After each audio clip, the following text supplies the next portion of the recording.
Hello friends, अगर आप Bihar police मध्य निषेध बिहार के किसी भी एग्जाम्स की तैयारी कर रहे हैं तो बंदरगाह से एक ना एक क्वेश्चन रहता है। आप सेट पलट के देख लीजिए, समझे। इसी बार बिहार दरोगा में एक क्वेश्चन आया था बंदरगाह से, तो आज हम लोग बंदरगाह टॉपिक 5 मिनट के अंदर कंप्लीट कर देंगे, ठीक है। तो अब स्टार्ट करते हैं। बंदरगाह भारत के बड़े बंदरगाहों की संख्या 13 है, जो संघ सूची के अंतर्गत आते हैं, समझे।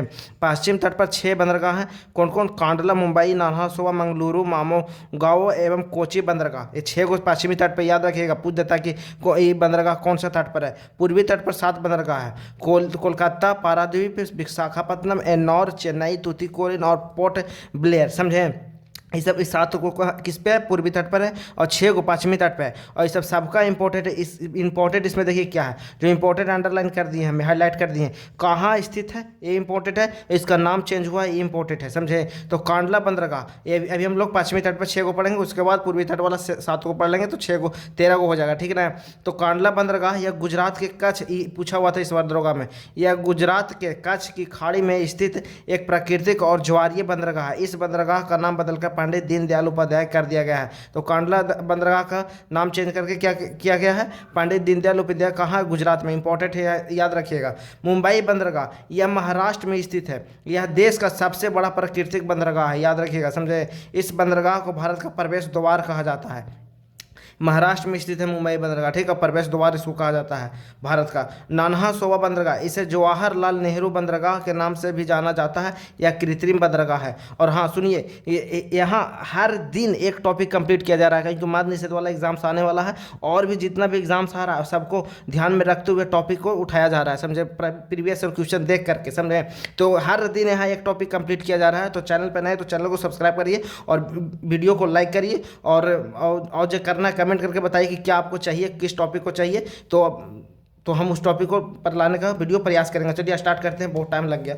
मार्मू मार्मू गांव बंदरगाह, यह गोवा में मांडवी और जुआरी नदी के किनारे स्थित एक प्राकृतिक बंदरगाह है। मार्मू गांव कहाँ है? बंदरगाह गोवा में है। मांडवी और जुआरी नदी के किनारे स्थित प्राकृतिक बंदरगाह। मंगलुरु बंदरगाह यह कर्नाटक में स्थित एक प्राकृतिक बंदरगाह है। और यहाँ पे देखिए नानहा बंदरगाह है ना, ये भी मुंबई में है, समझें। इसको जानते हैं क्यों निर्माण किया गया है? मुंबई बंदरगाह का भार कम करने के लिए नानहा का निर्माण किया गया है, समझे। मंगलुरु बंदरगाह यह कर्नाटक में स्थित एक प्राकृतिक बंदरगाह नगर है, समझे। मंगलुरु बंदरगाह कहाँ? कर्नाटक में, इतना याद रखिए। कोची बंदरगाह यह केरल में स्थित एक प्राकृतिक बंदरगाह है। कोलकाता बंदरगाह यह पश्चिम बंगाल में स्थित एक नदी और प्राकृतिक बंदरगाह है। इस बंदरगाह को खाली याद रखिए ना, कोलकाता बंदरगाह कहाँ है, समझे। और उसका नाम चेंज हुआ है, वो याद रखिए। इस बंदरगाह को भारत में का पूर्वी प्रवेश द्वार कहा जाता है। हमको लगता है 13 को याद करिएगा ना, 1 नंबर आना तय रहेगा, समझे। क्योंकि बंदरगाह से एक ना एक क्वेश्चन रहता है। पूर्वी प्रवेश द्वार कहा जाता है इसको। कोलकाता को भारत का पूर्वी प्रवेश द्वार कहा जाता है। इस बंदरगाह का भार कम करने के लिए हल्दिया बंदरगाह का निर्माण किया गया। और हम लोग 6 और देख लेते हैं।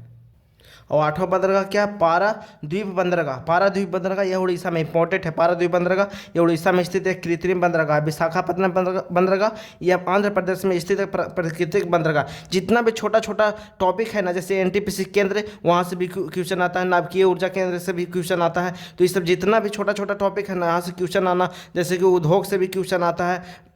ये सब कर तेल शोधक कारखाना से, अब छोटा छोटा है टॉपिक, लेकिन यहाँ से एक क्वेश्चन उठाया जाता है, समझे। तो ये सबको एकदम याद रखिए। हम 2 एनटीपीसी और तेल शोधक कारखाना करवा दिए हैं। आज हम लोग बंदरगाह कर रहे हैं। अगला सेशन में हम लोग जो आप लोग कमेंट करके बताइए वो करेंगे ना, तो फिर हम हमारे से करवाएंगे, ठीक है। तो विशाखापत्तनम बंदरगाह ये आंध्र प्रदेश में स्थित एक प्राकृतिक बंदरगाह है। देश का सबसे गहरा बंदरगाह, याद रखिए। विशाखापत्तनम देश का सबसे गहरा बंदरगाह। एन्नौर बंदरगाह यह तमिलनाडु में स्थित एक प्राकृतिक बंदरगाह है। इसका नाम बदलकर कामराज बंदरगाह किया गया। चेन्नई बंदरगाह यह देश का सबसे प्राचीनतम बंदरगाह है।